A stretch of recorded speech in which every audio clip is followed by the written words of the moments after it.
നാല് കാര്യങ്ങൾ കുടുംബ ജീവിതത്തിൽ ശ്രദ്ധിക്കണേ പ്രിയപ്പെട്ട ഉപ്പ, പ്രിയപ്പെട്ട ഉമ്മമാരെ. നാല് കാര്യങ്ങൾ ഗൗരവമായി ശ്രദ്ധിക്കണേ. ഖുർആൻ അടിവരയിട്ടുകൊണ്ട് ഓർമ്മപ്പെടുത്തുകയാ, ഫത്തഖുല്ലാഹ മസ്തതഅതും, കഴിവാകുന്നിടത്തോളം നിങ്ങൾ ദീനനുസരിച്ചുകൊണ്ട് ജീവിക്കണേ. തീർന്നില്ല വസ്മഊ, നിങ്ങൾ ഖുർആൻ കേൾക്കുന്നവരാകണേ. വഅതിയൂ, മുതിർന്നവരെ ബഹുമാനിക്കണേ, അവരെ അനുസരിക്കണേ. പ്രായം ചെന്നവര് പറയുന്ന കാര്യങ്ങൾ മുഖവിലേക്കെടുക്കണേ.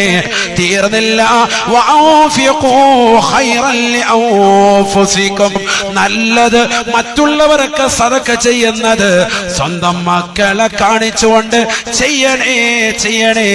നാളെ നിങ്ങൾ പ്രായമെത്തുമ്പോ നിങ്ങൾക്ക് ചെലവഴിക്കുന്നതിൽ മടി കാണുകയില്ല.